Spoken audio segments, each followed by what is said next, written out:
Les gars, vous pouvez le voir sur ce graphe, le Bitcoin a actuellement du mal avec mon niveau de résistance qui se trouve aux 72 000 $. Alors, d'ici les prochaines 24 heures, on aura finalement notre réponse. Est-ce qu'on va être capable de percer cette résistance ou non?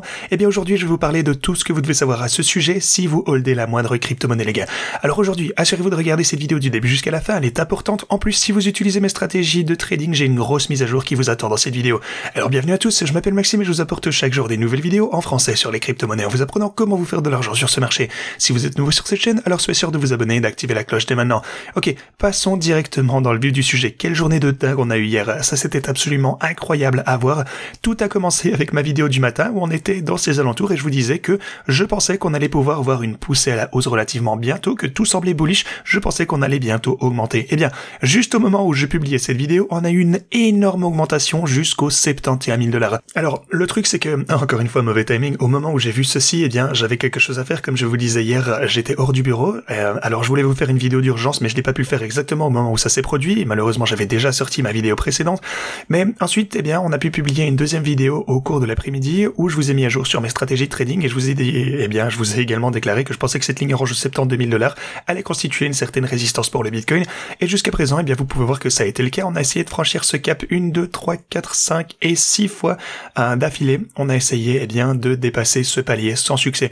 Vous pouvez voir qu'on a fait, on a formé une sorte de sommet arrondi ici, mais on a déjà vu ceci une fois encore, les gars. C'est pourquoi je vous dis toujours que je pense que effectivement ça va être de la résistance, et ça a déjà prouvé que c'était de la résistance, mais une fois encore, ce n'est qu'une question de temps avant qu'on puisse également surmonter ceci, parce que regardez ça, on a exactement la même chose de ce côté. Je vous ai dit en fait la même chose de ce côté pour ceci. On va avoir du mal avec cette ligne orange pendant un petit moment, et puis ensuite, éventuellement, on va avoir une forte poussée à la hausse parce que le prix du Bitcoin est simplement dans une dynamique trop forte actuellement. Alors, regardez ceci et regardez-moi ceci maintenant. Est-ce que ça ne semble pas, j'ai envie de dire, presque exactement similaire? Alors, gardons les yeux rivés sur ce prochain niveau de résistance, et après ça, eh bien, encore une fois, je vous le répète, on va sûrement rencontrer de la résistance dans ce No Man's Land quelque part. Ça m'étonnerait que ça ne se passe pas, mais le prochain niveau important, c'est les 83 000, donc ça va être vraiment intéressant à voir. Est-ce qu'on va pouvoir se faire catapulter jusque-là? Ce serait super cool, bien entendu, à voir, mais dès qu'on franchira ce cap, eh bien, vraiment, il faudra réévaluer à quel point ça pourra potentiellement devenir explosif et rencontrer une résistance quelque part. Alors, dans l'ensemble, je suis toujours bullish pour le Bitcoin, je pense toujours qu'on va avoir des prix plus élevés, je vous répète un petit peu toute la chanson, mais actuellement, on est aux prises avec cette résistance. Pour ce qui est des marchés traditionnels, on a eu un repli, on a de l'action latérale, maintenant on a un rebond descend à la hausse, donc tout ceci également se présente relativement bien. Alors, pourquoi est-ce que les prochaines 24 heures sont-elles aussi importantes pour le Bitcoin? Eh bien, parce qu'on a les données sur l'inflation de l'IPC qui seront publiées dans moins de 24 heures. En fait, ça arrive aujourd'hui, mais aux États-Unis donc assez tard. Alors, selon si l'inflation continue à être élevée ou non, parce qu'on a eu des indications récemment que l'inflation pourrait potentiellement redevenir un problème. Vous savez que les chiffres qui étaient publiés eh bien, étaient moins optimistes que prévu.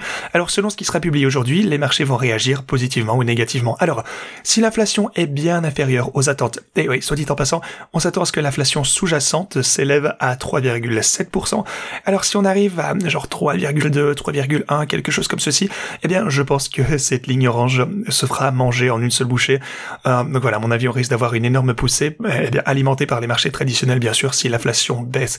Mais si on augmente, disons que l'inflation était de... allez, je sais pas, disons que ça augmentait peut-être à environ 4% sur l'inflation, eh bien, centrale, alors je m'attends à une baisse ici du Bitcoin, potentiellement jusque ce niveau, peut-être même jusqu'aux 68 000 $, qui sait, parce qu'on n'a pas beaucoup consolidé, mais voilà, on a des données super importantes à surveiller aujourd'hui, alors gardons les yeux rivés sur tout ceci. Maintenant, ceci étant dit, tout d'abord, j'aimerais vous donner une grosse mise à jour sur les stratégies de trading. Comme vous le savez, j'essayais de vous mettre à jour en temps réel hier, comme je le pouvais pour tous ceux qui utilisent mes bots. Alors, tout d'abord, du côté de OKX, pour le coup, j'ai clôturé le bot que j'avais hier parce qu'on était, eh bien, on est sorti de la range en fait. Si vous regardez l'historique des bots, celui que j'avais de ce côté, et oui, d'ailleurs, j'ai vu que pas mal de personnes étaient toujours dans ce genre de bot. Pas mal de personnes les utilisaient toujours, mais si vous avez ce bot sur OKX, par exemple, avec x8, qui a été entré aux alentours des 65 000, 64, eh bien, le truc, c'est qu'il faut changer tout ceci. Ça ne fait plus rien du tout. Si vous êtes hors de votre grille de trading, ça ne fait rien. Donc, il y a 2,5 milliards de dollars d'actions que vous avez bloquées. C'est pour ça qu'il faut passer au nouveau bot, en fait. C'est pour ça que je vous dis que la stratégie que j'utilise est plus active. Il faut faire des allers-retours sur les ranges. Et le nouveau bot, pour le coup, on utilise déjà en hausse de 10%.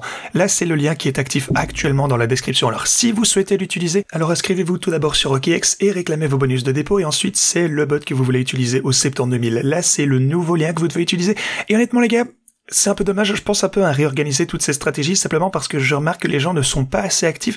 J'espère que j'ai été clair, mais eh bien beaucoup de personnes n'utilisent pas ceci en temps réel, ils ne font pas des allers-retours, donc je sais pas trop ce que je vais faire, mais malheureusement on est moins actif que ce que j'avais envisagé. Il faut que je trouve une solution, mais préparez-vous à une nouvelle sorte de refonte en profondeur de cette stratégie de trading. Je sais qu'on vient juste de commencer à l'utiliser, si vous vous êtes habitué, c'est dommage, mais voilà, on verra bien, c'est pour ça qu'on s'adapte. De toute façon, on prend les choses comme elles viennent, on constate les problèmes, on essaye de s'adapter, on essaye de les résoudre. Mais voilà, je pense qu'une grande refonte est encore potentiellement à venir. Pour le moment, eh bien, il faut utiliser ceci sur OKX. Moi, j'utilise le levier de 10, c'est la même range dans laquelle on se trouve actuellement. Mais encore une fois, il faut bien clôturer les précédents bots parce qu'ils ne vont plus trader. Aussi, j'ai recommencé un nouveau compte sur BitGate parce que mes précédents comptes étaient complètement pleins et tout le monde me demandait comment ils pouvaient utiliser ces stratégies de trading sur BitGate. Et bien voilà, je vous le redis, j'ai créé un troisième compte. Si vous souhaitez les utiliser sur BitGate, vous avez ce lien en description. Inscrivez-vous tout d'abord et réclamez les bonus de dingue en utilisant le lien que vous avez juste ici. Et puis une fois que vous avez fait votre dépôt initial et réclamé ces bonus, ensuite alors vous descendez, vous cliquez sur ce lien cette fois et ça va vous ramener de ce côté, et puis cliquez sur s'abonner, vous cliquez ici et vous prenez le bot en haut, parce que encore une fois sur BitGate celui-ci ne fera plus rien pour vous, et je vais probablement clôturer celui-ci parce que on est hors de la range en ce moment et je n'ai pas envie de créer la confusion. En fait, j'ai remarqué que les gens ne sautent pas activement de bot en bot, donc tout le monde n'utilise pas celui dont ils ont besoin. Mais voilà, grosse mise à jour, elle arrivera probablement très bientôt lorsque j'aurai compris comment gérer tout ceci au mieux.